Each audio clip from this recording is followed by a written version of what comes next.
Hey, thanks for checking out my video, What If Gon Was Raised in Meteor City? Where we last left off, Gon and Killua were about to do the ball challenge with Netero. So, if you've seen a couple of my videos, or you want to see whenever I post the next part of this What If, go ahead and subscribe and hit the bell to always get notifications from my channel. But, I'm sure you just want to hear the story, so let's get started. With Gon and Killua confident that they can take the ball from an old man like Netero, they decide to take turns.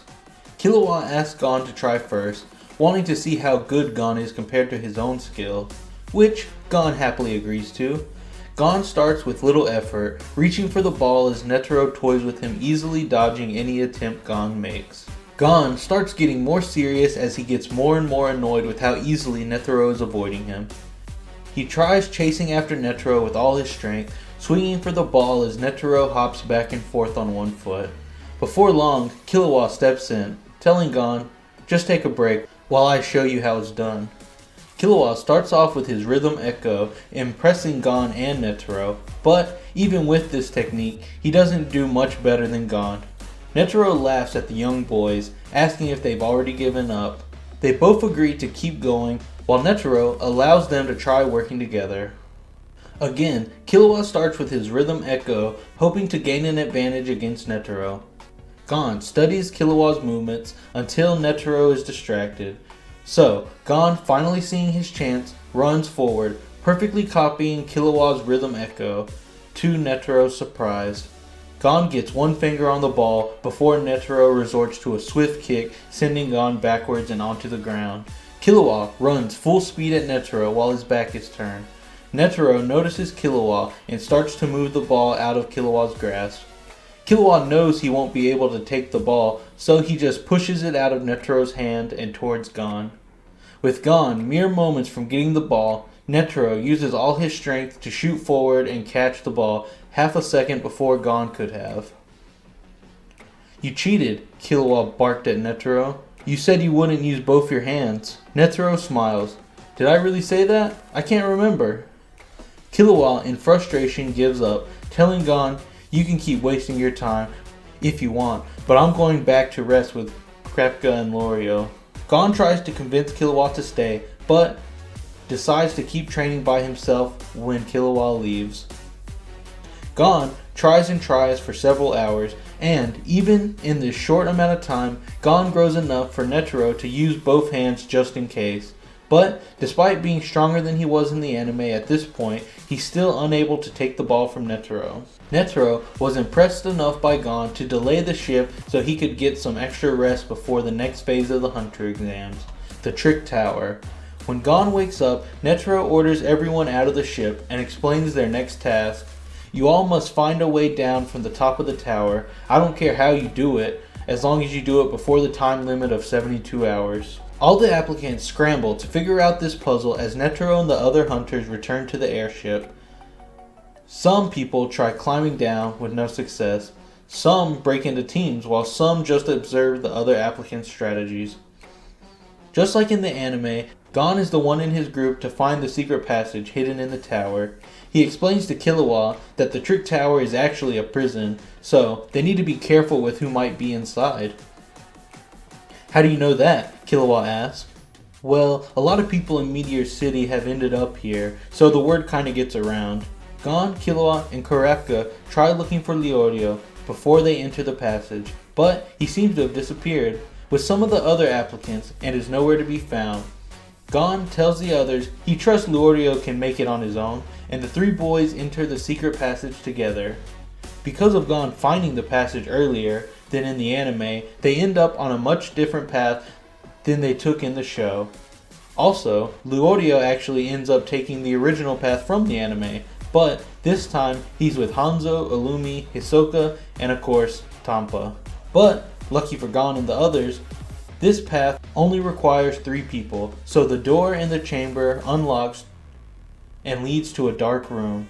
The 3 boys can feel a sinister presence inside, but don't know who or what it could be. But with no fear, they push forward into the unknown. Kurapika speaks up, saying, "This seems to be a maze. It wouldn't be too bad if there was some light." They continue deeper and deeper into the darkness, the whole time feeling as though they are being watched. Finally, Gon stops the others. Gon doesn't know it, but he's already started to sense aura because of his exposure to it from some of Meteor City's stronger citizens and the assassins often wielding it. Gon reaches out at an unseen presence in the dark, grabbing a man by the throat and asks, "Why are you following us?" The prisoner instantly gives up without a struggle as Gon pushes him to Killua and Kurapika to be restrained. The prisoner explains he's been in this dark maze for years, so his eyes have adapted to the lack of light, letting him see perfectly. He also truthfully answers he was going to attack them because the wardens promised reduced sentences for prisoners who take out any of the applicants. He also admits he's not a fighter, that's why he hides in the dark, away from the dangerous criminals. The prisoner promises to lead them through the maze if they don't hurt him. The group agrees to leave him alone if he gets them to the next room. So, while the prisoner leads them to the exit, the boys talk and get to know each other a little more. This is also where Kurapika learns about Gon being from Meteor City and asks if he knows anything about the Phantom Troop. Of course I know about them, but not much. They're kind of legends around Meteor City. Well, they're the reason I'm becoming a hunter, Kurapika tells Gon, and then explains how the Phantom Troop killed his clan and stole his eyes.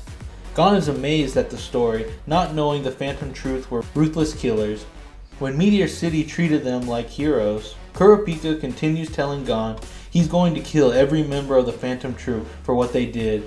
Gon sympathizes with Kurapika, telling him, "I understand what you mean. My family's everything to me. If anyone ever hurt my Aunt Meteor, I really don't know what I would do." Killua scoffs, saying family's overrated and he's glad to finally be away from his family. Before they can continue their conversation, they arrive at the exit to the maze and are greeted by a bright light and another door. They thank the criminal for guiding them as he scurries back into the darkness, while he laughs to himself, thinking, "Little do they know, I brought them to the worst room possible. Let's see how they handle this." The three boys are offered a choice between two doors, one marked easy and the other marked hard. A voice on an intercom tells them, "The door marked hard will lead you to a cell with several people waiting to attack whoever enters. The easy door leads directly to the exit, but only 2 of you would be allowed to enter. Take as long as you like to decide which door to open." Gon instantly goes to open the hard door, as he is backed up by his new friends, all wanting to take this challenge on together. The 5 prisoners seem hysterical at the fact that it's 3 little boys they have to fight, with most of them saying they don't even want to waste their time with these kids. One man finally volunteers and steps forward, trying to intimidate the boys, warning them, "I'm going to take my time and enjoy this." He points at Killua, saying, "I'm going to kill you first," and starts walking towards him. Killua laughs, "Oh really?" and instantly runs up, ripping the man's heart out with his bare hands.